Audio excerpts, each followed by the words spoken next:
안녕하세요. 대단히 반갑습니다. 수필 읽어주는 남자 자한형 이종수입니다. 이번 시간은 215번째 시간으로 휴테크만이 살 길이다 라는 수필을 읽어드리도록 하겠습니다. 휴테크만이 살 길이다. 한창 재테크가 열풍이 일 때가 있었다.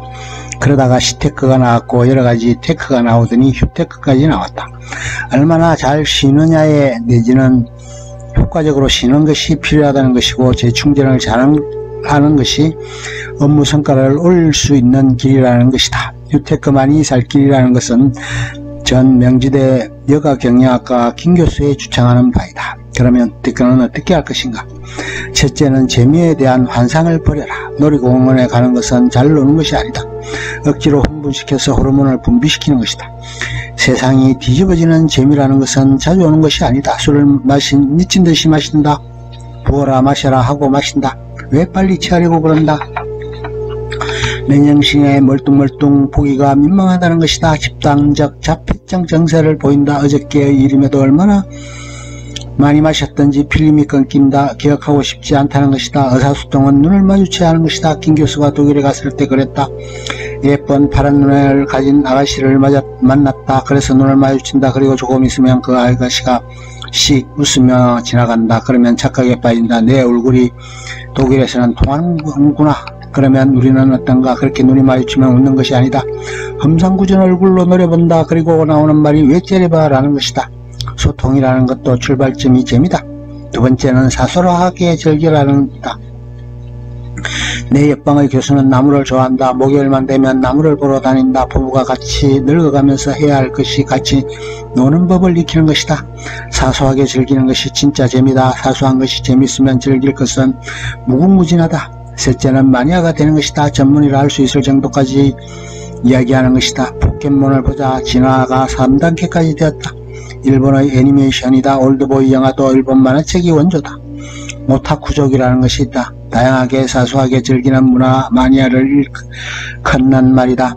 오타쿠는 댁이란 뜻인데 원래 그렇게 친하지 않는 사람들끼리 부르는 데서는 댁은이라는 말은 중학생이나 고등학생, 대학생이 있으면 아무래도 이상하다.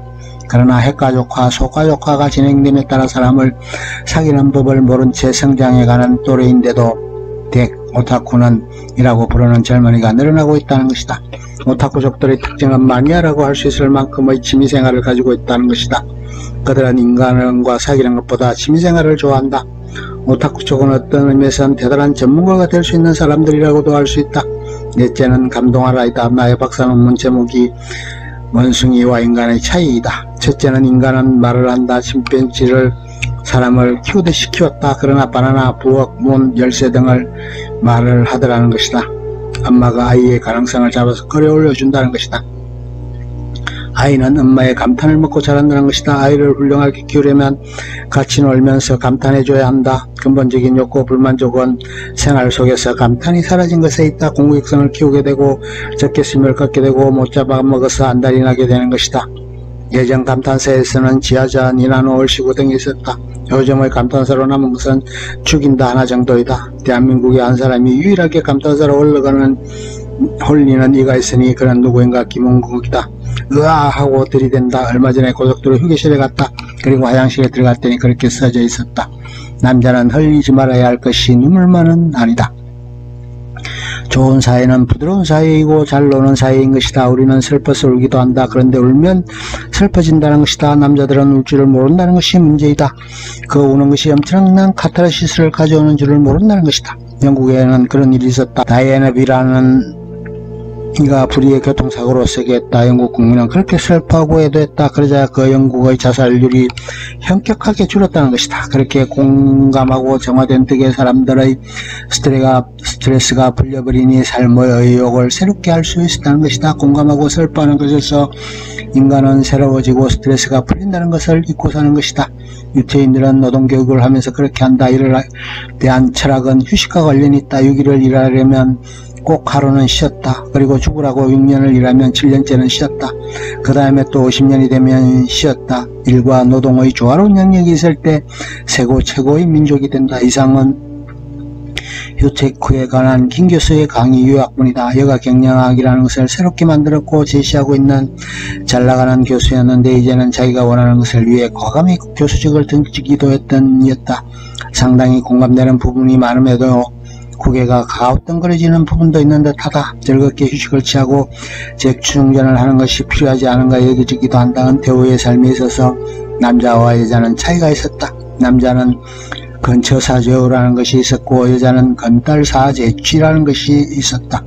김 교수가 얘기하는 부분은 취가 아닐까 하는 부분도 있었다. 그리고 또 딸이라는 것이 공감을 가져오고 감탄하게 해주는 것으로 필요한 영역일 수 있겠다는 생각이 들었다. 세상 사람들이 모두 다 즐기면서 재미있어 하면서 일을 하는 것 또한 또는 즐기면서 휴식을 취하는 것은 일맥상통하는 것일 수도 있다. 오늘날의 젊은 세대에 있어서 그러한 양상이 드러나는 것이 아닌가 여겨지기도 한다. 죽기 살기로 훈련하고 세계적인 선수에 올랐던 차범근이 있었다. 그런데 그의 아들은 그의 기량에 미치지는 못했다. 그런데 그는 그것을 즐기면서 운동을 하는 법을 알아가고 있다고 평가하는 것을 들은 적이 있다. 세계적인 선수의 반열에 오르고 있는 김연아나 박진환을 보자.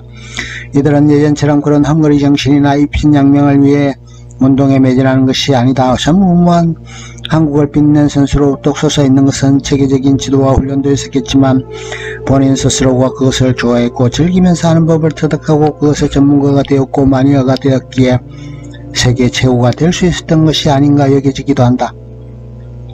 조금 차원이 다른 문제이기도 하지만 내적인 속성에 있어서 일맥상통하지 않을까 여겨지기도 한다. 범부가 그렇게 즐기면서 마니아가 되기는 쉽지 않겠지만 열과 성을 다한다면 극에 달할 수 있지 않을까 여겨지기도 한다. 재미있게 휴식하고 충전하는 것이 요체인 듯하다. 여유로운 삶을 여기하는 데 있어서 휴테크가 필수적인 부분일 수 있을 듯하다. 자신이 좋아하는 것을 찾아내고 그것에 마니아가 되어 제대로 된 휴식과 충전을 해볼 수 있기를 기대해본다. 끝. 좋으면 좋아요, 구독 눌러주세요. 감사합니다.